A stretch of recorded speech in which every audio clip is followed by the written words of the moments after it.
अपने सभी संस्कृत मित्रों को डॉक्टर देवेंद्र का प्यार भरा नमस्कार। मित्रों, आज मैं एक बार पुनः आपके मध्य व्याकरण वार्ता के अंतर्गत संधि प्रकरण को लेकर के उपस्थित हूँ। पिछले वीडियो में हमने स्वर संधि के कुछ भेदों की चर्चा की थी, जैसे दीर्घ संधि, गुण संधि, वृद्धि संधि की चर्चा की थी। आज हम शेष जो बची हुई संधियां हैं स्वर संधियों में, आज हम उनकी चर्चा करेंगे। जानेंगे कि यण संधि, अयादि संधि और जो संधियां हैं वो क्या हैं, किस प्रकार से हैं।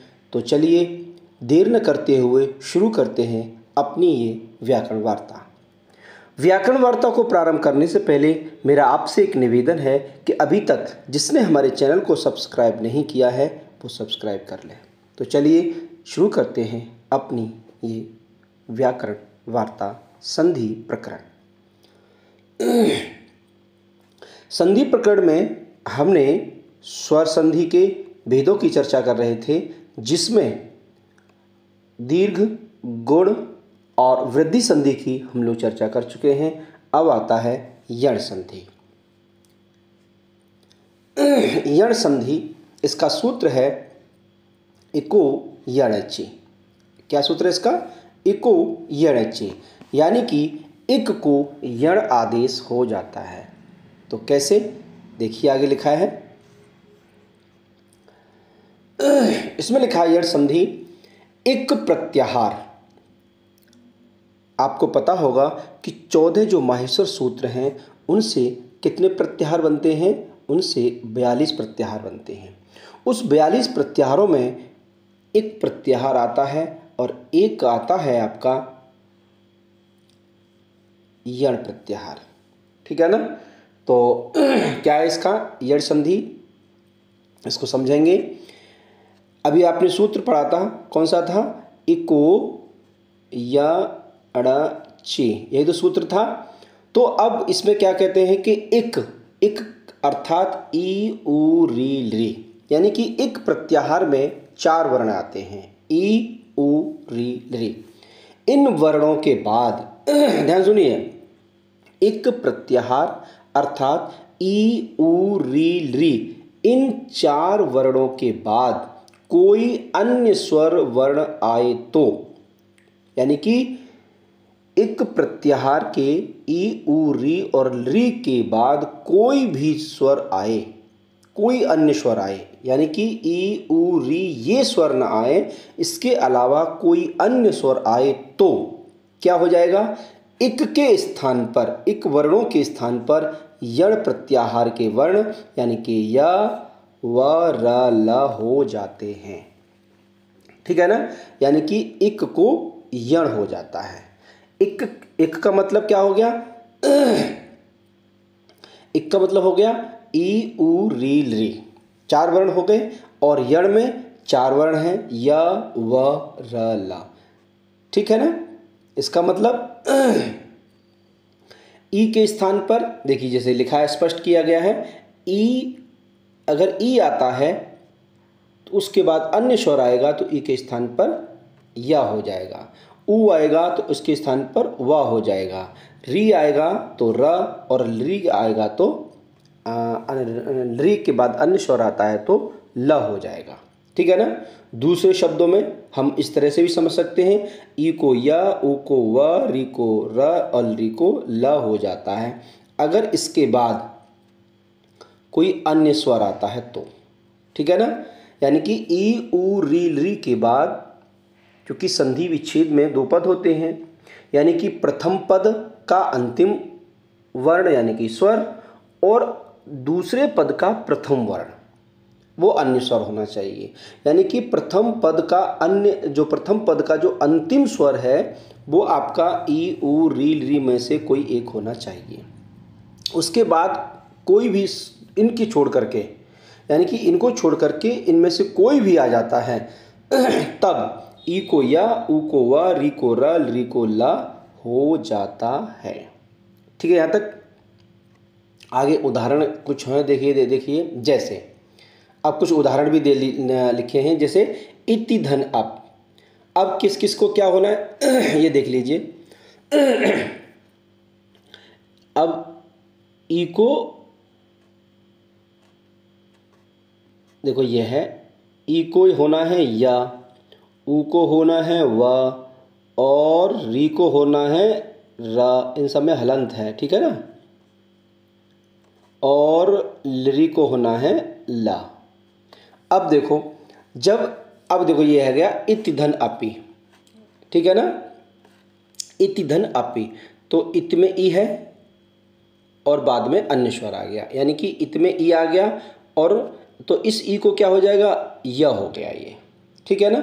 और जब इसमें से देखिए जैसे इत का ई आ गया, ई को हो गया य, ठीक है। अब ई निकल गया तो केवल हलंत बचेगा ना आपका, इत। भाई आपका इति था, इसमें से हमने ई हटा दिया, माइनस ई कर दिया, तो क्या बचा, इत। वही वर्ड यहाँ लिखा हुआ है, ठीक है ना। तो क्या हो गया, इत, और जो इस ई को जो बन के ये या जो बना था वो लिख दिया आपने या यहाँ आ गया, ठीक है। और प्लस ये जो लिखा है अपि वो हमने यहाँ लिख दिया। अब इन सबको जोड़ दीजिए तो क्या बन जाएगा, इत्यपि। एक बार और इसको क्लियर कर लेते हैं। जैसे आपका इति धन अपि है, इति धन अपि। अब इसमें देखो इति ई आ गया, ई आ गया, और अन्य स्वर आ गया है, ठीक है ना। अब इस ई को या हो गया, क्या हो गया, या, और अब क्या हो जाएगा, जब यह हो गया तो इसको बन जाएगा इत्यपि, क्या बन जाएगा, इत्यपि, ठीक है ना। इसी तरह से पितृधन आज्ञा, री को र हो गया, और पितृधन आज्ञा, पित बचा, फिर र और आज्ञा, ऐसा पित्राज्ञा। प्रत्यक्ष क्या है, प्रतिधन अक्ष, ई को या हो जाएगा, प्रत्यक्ष बन जाएगा। मधुधन अरि, मध्वरी बन जाएगा। मात्रादान, मात्रादेश हो जाएगा। सुधन आगतम, स्वागतम, ये संधि पूछी जाती है अक्सर कर, तो ऊ को व हो जाता है और बन जाता है स्वागतम, ठीक है ना।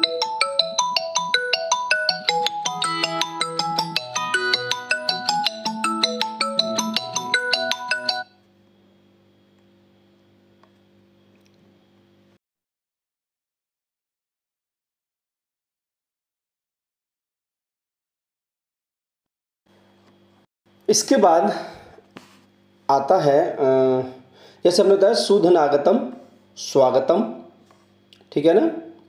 सुधन आगतम, स्वागतम हो गया। सुधीधन और शुद्ध्युपास्य कैसे करेंगे, शुद्ध्युपास्य का इसको विच्छेद करेंगे, सुधीधन उपास्य, अत्यावश्यक अतिधन आवश्यक, ठीक है ना। इस तरह से आप कर ले जाएंगे, ओके। आगे करते हैं, आगे बढ़ते हैं। संधि आपकी अयादि संधि, अयादि संधि, ठीक। अब इसको देखिए, इसका सूत्र है एचो अयवायावः। क्या सूत्र इसका, एचो अयवायावः, यानी कि एच जो प्रत्याहार है, एच प्रत्याहार के बाद अगर कोई भी स्वर आता है तो अय, अब, आय और आव हो जाता है। कैसे दिखते हैं आगे, यह है सूत्र, देखिए यही था ना, लिखा है अयाद संधि का एचो अयवायावः, ठीक है ना। एच अर्थात ए ओ आई औ, ये आपके चार स्वर हैं। कौन कौन से, ए ओ आई और औ। स्वर वर्णों के बाद कोई भी स्वर वर्ण आए तो ए को हो जाएगा आय, ओ को हो जाएगा अब, आई को हो जाएगा आय, और औ को हो जाएगा आव हो जाता है। बस इतना सा नियम है इसका। क्या नियम है कि ए को आय हो जाएगा, ओ को अब हो जाएगा, आई को आय हो जाएगा, औ को आव हो जाएगा। यानी कि एच प्रत्याहार के बाद दो, यानी कि एच प्रत्याहार में चार वर्ण हो गए। कौन कौन से, ए हो गया, आई हो गया, ओ हो गया, औ हो गया। इस तरह समझ लीजिए। अगर छोटी ए आता है, ये मान के चलिए आप, तो क्या हो जाएगा, वैसे ध्यान रखना कि ए कभी छोटी यानी कि ह्रस्व नहीं होता है, दीर्घ और प्लुत ही होता है। उसी तरह से ओ कभी हम लोग छोटा ओ बड़ा ओ बोल देते हैं, वो गलत है। छोटा ओ बड़ा ओ नहीं होता है, वो हमेशा दीर्घ और प्लुत ही होता है, ह्रस्व नहीं होता है इनमें से कोई भी वर्ण। तो ए को अय हो जाएगा, ऐ को आय, यानी कि अय आय, ध्यान रखिएगा। और ओ को अब, औ को आब हो जाता है। बस इतना सा नियम है इसका, ठीक है। जैसे नयनम का है ने धन अनम, अब इसमें ए आ गया, ए को क्या हो जाएगा, अय हो गया। तो जब ने जो ने था इसमें से ए हट गया, ए निकाल दिया। जैसे मान लीजिए ने था, ने में से ए हटा दिया हमने, तो क्या बचा, न हलंती तो बचेगा, तो हमने यहाँ लिख दिया न। फिर अय प्लस अनम, जो पूरा वर्ड था ये यहाँ लिख दिया, तो बन जाएगा नयनम, ठीक है ना। आगे देखिए इसके कुछ उदाहरण और हैं। जैसे नाविक, नाविक का क्या होगा, नौ धन इक, क्या हो जाएगा, नौ धन इक, यानी कि नौ। अब इसमें कौन सा ओ है, बड़ा ओ है ना, क्या इसमें बड़ा ओ है, तो बड़ा ओ को क्या हो जाएगा, आब हो गया। तो जब इसमें से ओ हटा दिया तो हलंत न बचेगा, वो हमने यहाँ लिख दिया कि न, प्लस आप जो औ को आप बना वो यहाँ लिख दिया, और प्लस जो ये तो इक था वो यहाँ लिख दिया, और सबको जोड़ दीजिए। आज इसमें चला जाएगा, ई इसमें चला जाएगा, मात्रा लग जाएगी, बन जाएगा नाविक, ठीक है ना। इसी से पावक करेंगे तो पौधन अकह, औधन आव, प यानी कि क्या है ये, प है, औ निकाल दिया तो पाहलंत बचा, फिर आव और अकह बन गया पावक। पवित्र पोधन इत्र, पवन पोधन अन्न, नायक और भुवन बोधन अन्न। इस तरह से इनको आप कर लेंगे, ठीक है। इसके बाद आता है पूर्व रूप संधि। पूर्व संधि का सूत्र क्या है, एंगह पदा, पूर्व संधि का है एंगह पदांतादति, एंगह पदांतादति, एंग प्रत्याहार, ठीक है ना। तो क्या है इसको हम आगे समझते हैं, क्लियर करते हैं इसको। देखिए ये आ गया आपका बहुत सिंपल है ये वाली संधि। लिखा है कि जब पदांत में ए या ओ आता है, पहले बताया था कि संधि में दो पद हैं, पूर्व पद और उत्तर पद है। प्रथम पद का जो अंतिम अक्षर है, अंतिम वर्ण है, अगर वो ए आए या ओ आए, ठीक है, उसके पश्चात ह्रस्व अ आता है, यानी कि छोटा अ आता है, तो पूर्व और पर वर्ण के स्थान पर पूर्व एकादेश हो जाएगा, अर्थात पूर्व वर्ण जैसा हो जाता है, तथा आकार की स्पष्ट प्रतीति के लिए ये अवग्रह चिन्ह, इसको हम अवग्रह चिन्ह बोलते हैं, ये लगा देते हैं, ठीक है ना। जैसे हरिधन अब बन जाएगा हरे अब, कुछ नहीं करना है, बस इस आ के स्थान पर आपको अवग्रह चिन्ह है, इसको लगा देना है। हरे अब कोअपि, कोअपि, बालोअपि, बालो ओ आ गया, और फिर अवग्रह चिन्ह और पी, तेयत्र, ते धन अत्र, ठीक है ना। कोई दिक्कत वाली बात नहीं है, आसानी से हो जाएगी संधि ये। पूर्व रूप संधि ये हो गया। अब आते हैं आगे पर रूप संधि। इसका सूत्र है, क्या सूत्र है इसका, एंगी पर रूपम, एंगी पर रूपम, ठीक है। तो एंगी पर रूपम का क्या है, देखिए ये सूत्र आगे एंग पर रूपम लिखा है, अवर्णांत उपसर्ग के बाद,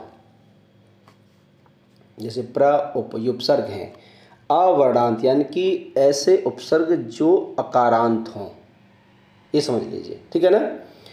उसके बाद एंग प्रत्याहार का, यानी कि ए और ओ, ए ओ ंग प्रत्याहार है एंग, तो एंग प्रत्याहार यानी ए और स्वर वर्ण से प्रारंभ होने वाली धातु आए तो, यानी कि उपसर्ग के बाद धातु हो, लेकिन उस धातु का प्रथम अक्षर या तो ए हो या फिर ओ हो, तो क्या हो जाएगा, पूर्व और पर के स्थान में पररूप एकादेश हो जाता है।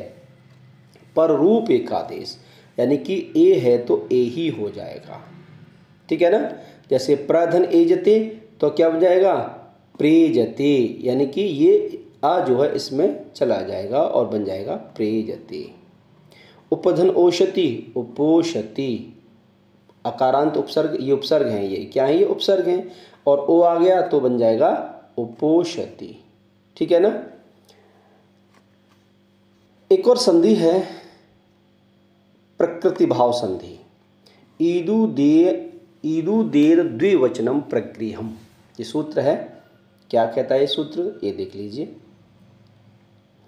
ये कहता है यदि द्विवचनांत शब्द के अंत में ई उ ए आए और बाद में कोई स्वर वर्ण आए तो उक्त वर्ण ई उ ए ज्यों के त्यों बने रहते हैं, अर्थात संधि कार्य नहीं होता। इसी को प्रकृति भाव कहते हैं। जैसा है वैसा ही रहना है। कब? केवल द्विवचनांत शब्द के बाद में, द्विवचन का शब्द हो, अंत में ई और उ, ई उ या ए, ये तीन वर्ण में कोई भी आ जाए तो जैसी स्थिति है ना वैसे ही बने रहना है। तो क्या है इसका? मुनि धन आगच्छत, तो मुनि आगच्छ का मुनि आगच्छति रहे, क्योंकि ये क्या है आपका द्विवचनांत है। गंगे धन अमो द्विवचनांत है, सेम रहना, यहाँ पूर्वरूप नहीं होगा, यहाँ यण भी नहीं होगा, नहीं तो इसमें यण हो जाना चाहिए। मुनि धन आगच्छ तो ई को या हो जाता, यण हो जाता, पर नहीं होगा। हरि एतो, इसी तरह से विष्णु इमो, ठीक है ना। इस तरह से आपकी सारी संधियाँ पूर्ण होती हैं। चलिए हम फिर कभी आगे वीडियो मिलते हैं, तब तक के लिए आपको नमस्कार, धन्यवाद।